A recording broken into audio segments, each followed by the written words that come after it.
I don't really have a subject this time. Kind of unprepared, although I never really prepare. I don't know. It's just like I feel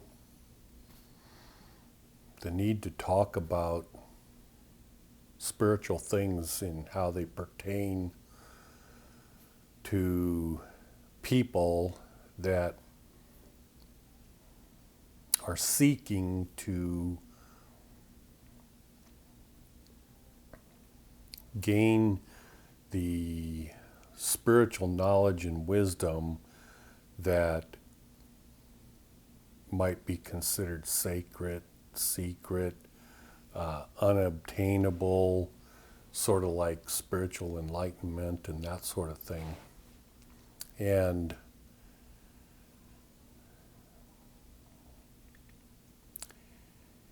that's not the purpose of life, though, even though it's not the purpose of life, there are a lot of people that would give their life to understand the origins of our essence, how we came into being, why we came into being, the purpose of God in creating this reality. To have those answers and to understand what it is that we actually are and how God created everything to create this reality. These are the questions that there's a lot of people that would, like I said, if they knew that there was a possibility of reincarnation in another life and retaining that information or some of that information, they would gladly give their life for that information. That's how intoxicating it is for people to understand these things. And these things are not given freely, and in fact, they're not intended to ever be given in this physical life that we lead. The end result is, if someone is going to be one with God, like Jesus or Krishna or wherever, Buddha, whatever the case may be, if in the end you are, as a co-equal, eternally with them, one with God,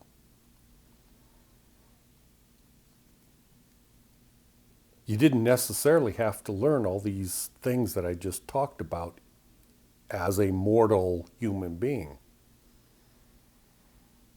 You could go through life without knowing those things. Because as I've said before, you don't have to learn about the ins and outs and the professional methodology of how to do drywall work, or how to be a finished carpenter, or how to build a house, or how to be a dentist. You don't have to learn to be a dentist to be one with God. And likewise, you don't have to become spiritually enlightened. You don't have to have all these bits and pieces of knowledge that people are always seeking after. The whole point and purpose of life is that we do seek and actually never get as a mortal human being, because this reality is not the end-all be-all. Although it is a juncture in our long march that we could easily choose to go downhill eternally or uphill eternally. That flies in the face of non-duality, But non-duality is the misinterpretation of reality or spiritual reality.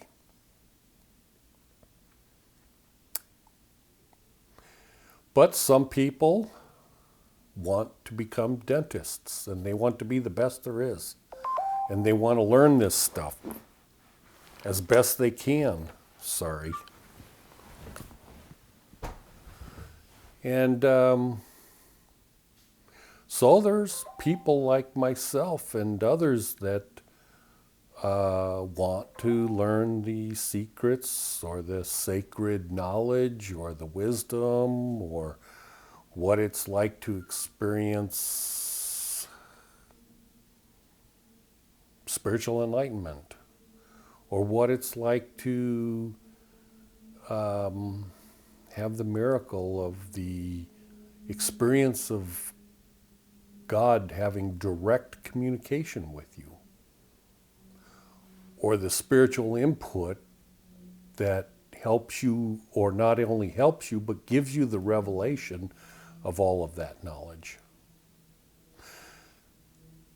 The biggest problem with conveying that sort of knowledge and wisdom to other people is that there is no ability for the people that, if I were to divulge that information, if somebody asks me and says, where did we come from? And if I were to explain exactly, they have no reference point, they have no ability to make sense of what I would tell them if they haven't spent an entire lifetime putting all the pieces of the puzzle together to where they can trace it back to where it all makes sense. Because if you throw out information that they are asking and you tell them exactly what they're asking, and then the feedback comes to me, and I go, no, that's nothing what I said. It's because it's exceedingly difficult to take that type of information and have the ability to put it together as a whole piece so that it makes sense. That's the difficult part.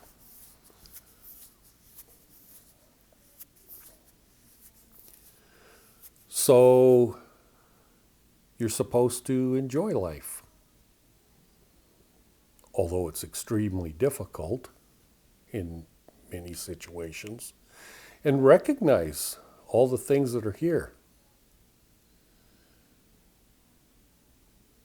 The interesting, I won't call it funny because that would be disrespectful, but it appears to be that way to a sociopath, which I'm not. But the born-again Christian type, archetypes, if you will, where they live in a state of bliss, throwing rose petals and wearing signs of peace and love, and they're young, and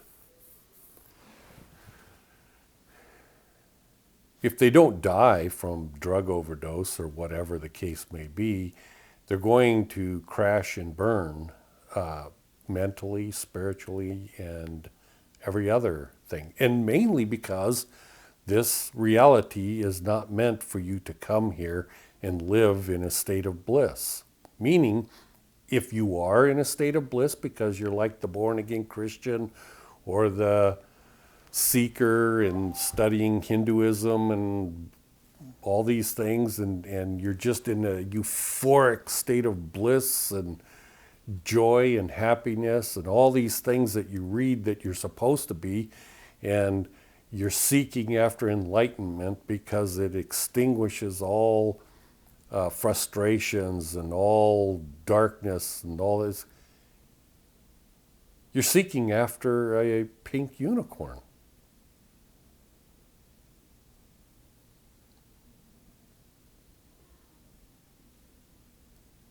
You're going to crash and burn if you're living that state of life.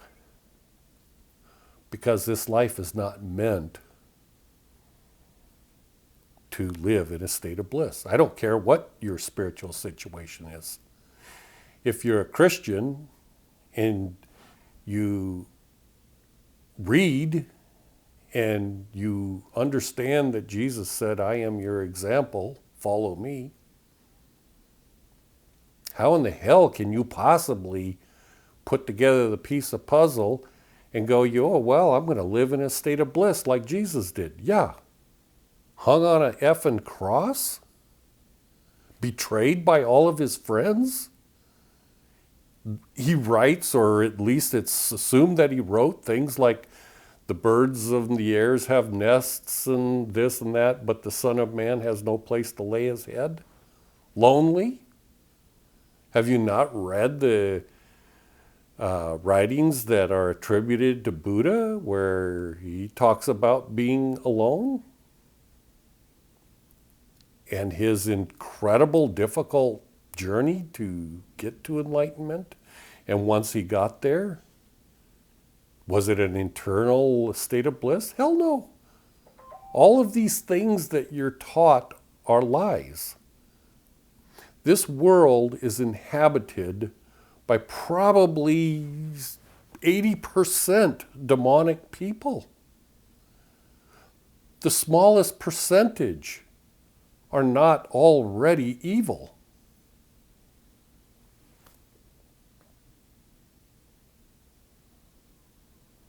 This is their place. Why do you think greed is so rampant? And all the leaders of the world are so corrupt? And corporate leaders are billionaires, and their workers are dirt poor. Why do you think people are dying of starvation? It's not because this world is overpopulated with people that love God. If you're a decent person and you're watching this, you need to wake up.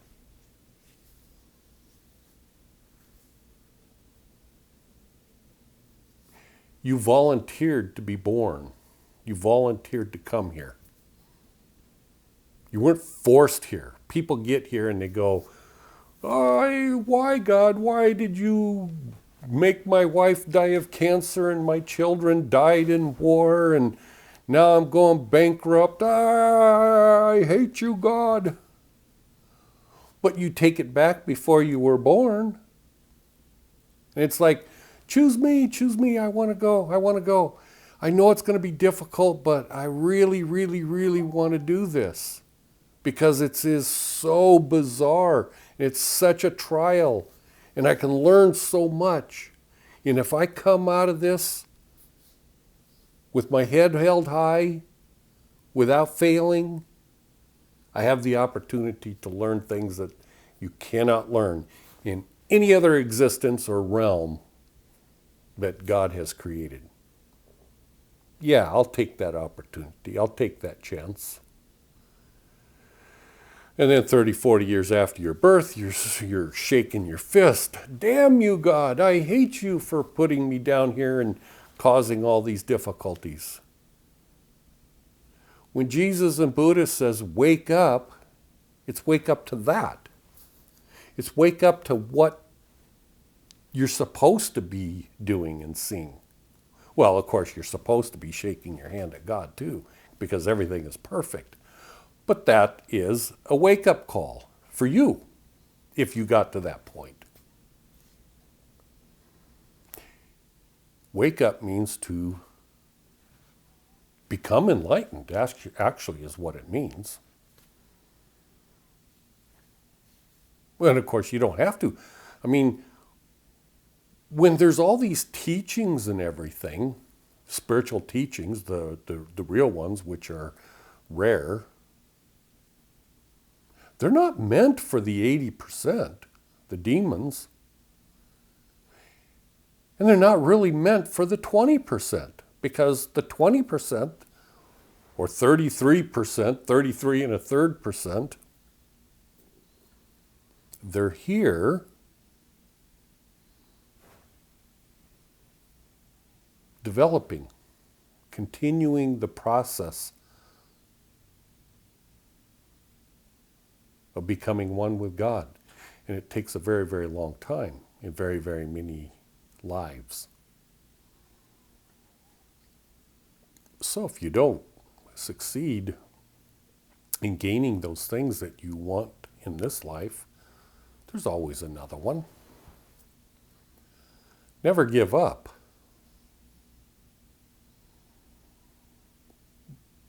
But to think it's going to come to you easy, oh, no, that just never happens. Didn't come easy to Jesus. It didn't come easy to Buddha. We don't know much about with Krishna, but it didn't come easy for Krishna. Nothing that is worth anything, spiritually speaking, comes easy in this life. If you choose the dark side, then things will come easy for you in regards to this world. If you change your tune and go, well, I want happiness and joy and marriage, and you chose the path of demonic, selling your soul to the devil, so to say, well, yeah, you can't have two. It's like you can't have two masters. So you do become despotic and commit suicide because your life has gone to hell in a handbasket if you follow the path of evil and decide to switch gears. But if you never switch gears, you'll be fine, because this is the realm of Satan. He's the god of this realm, this world. And there are a lot of followers of Satan. There's a concept, in non-duality. They say, well, all is God. But somewhere along the line, if they really are following a true non-duality teacher, at some point along the path, the saying, there's a saying, who knows how much truth is in it, but there is a saying, oh, they sold their soul to the devil. Well, if you sell something, let's say I have a diamond and I sell it, it's not stolen from me, I didn't give it away, I sold it. So now I have the money, but I don't have the diamond anymore. So if you sell your soul to the devil, those people that preach and teach non-duality say, well, I don't exist. I am an extension of God. I personally do not have any essence within myself that is sovereign to me. Because the ego me, or what I think is me, or whatever, doesn't exist. It's a figment of imagination. But that I'm an extension of God. Well, if you sold your soul to the devil, then that would be true. Because you no longer have a soul. You sold it. You got something in return. Satisfaction in this life, money, greed. Maybe you're a well-known guru and you have a whole lot of people following you. You have success. Who knows what it is you got in return? But the God of this world gave it to you. The God of this realm and you sold it. So yeah, I guess in that situation, non-duality would be a correct teaching.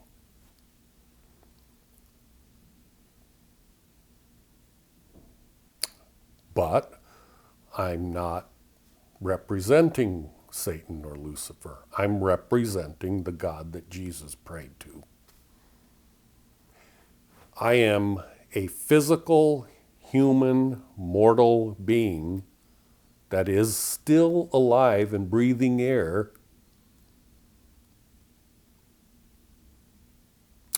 and I do have the answers to all those things. And it has taken me the better part of 50 years to gain that.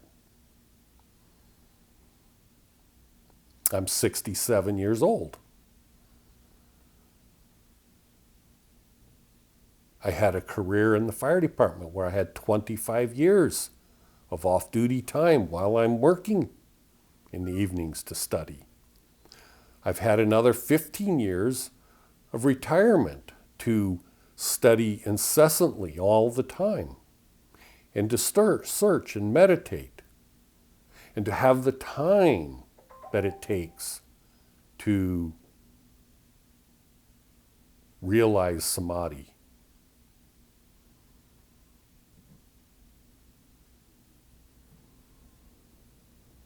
But I don't know if I can teach you. Maybe I can. I don't know. I'm pretty rough around the edges to most people that I communicate with spiritually. But that's because most people don't want to give up their ignorance. They want to bring it with them. But you see, when you receive knowledge or wisdom, ignorance has to go. You can no longer keep ignorance if you're knowledgeable.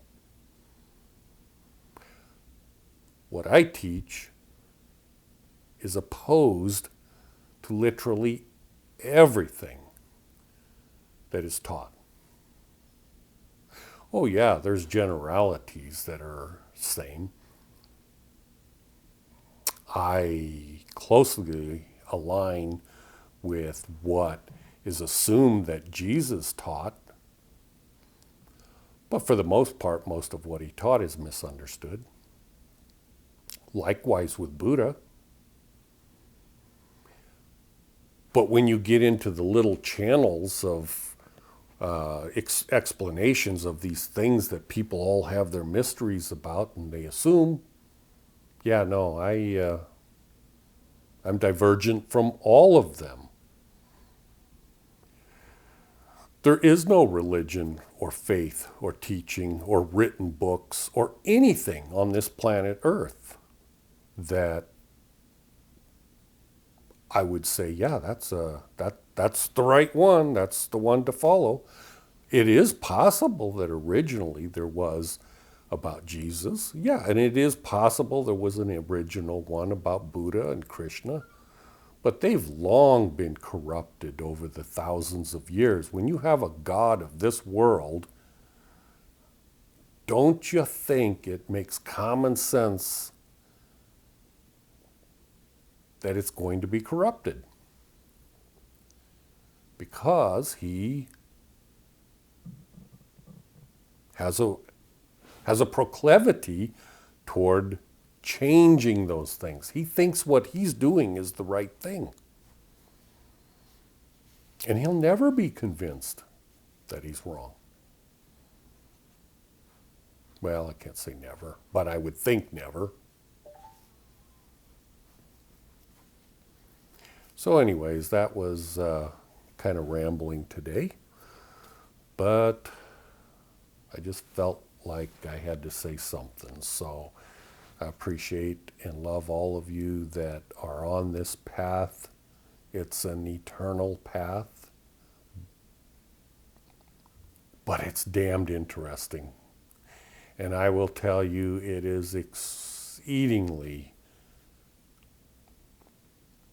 Well, I was denigrating the Christian born agains that have this attitude of excitement and love and all that kind of stuff.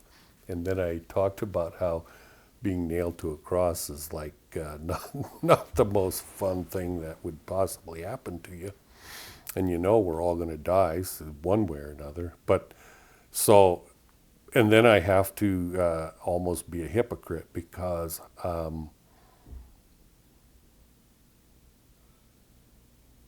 it is incredibly, I don't know if the word is blissful. I don't know what it is, honestly. But it is, all I can say is I wouldn't sell it for the entire world. I wouldn't sell it for the entire universe. I wouldn't trade my life for anything. There is nothing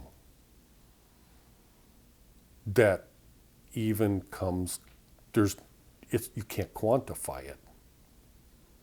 Because everything in existence is a thing. And spiritual enlightenment is not a thing. And this is why when Jesus met Satan, and Satan says, hey, I'll give you everything if you'll bow down. And it was laughable to Jesus.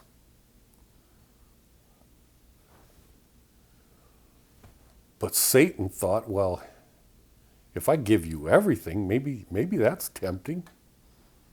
I mean, that was not a trick. He would have given him everything.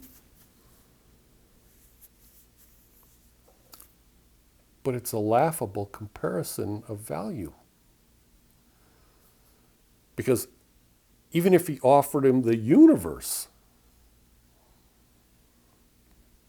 it is not, there's nothing there that is tempting against what you can have that comes directly from God if you stay the course. I don't know how many times I've been reborn and gotten to the point where I'm at now.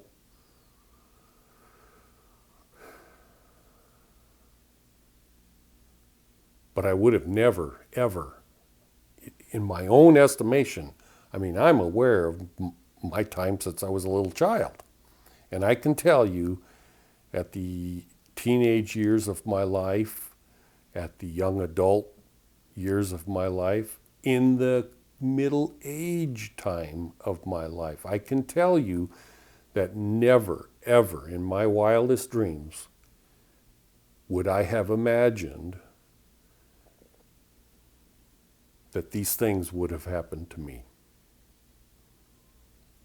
of spiritual input. I didn't give up, I kept, but I never, ever expected to be blessed this much.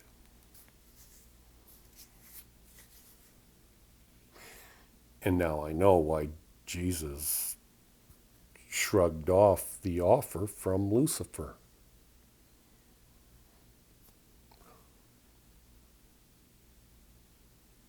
I would have never sold my soul at any point in my existence, but it was pretty tempting as a young man. I would not have compromised my values, but I did want to be wealthy. Yes, I did want that. In the world standards, I'm wealthy, I suppose. But as a citizen of the United States, no, I'm not wealthy at all.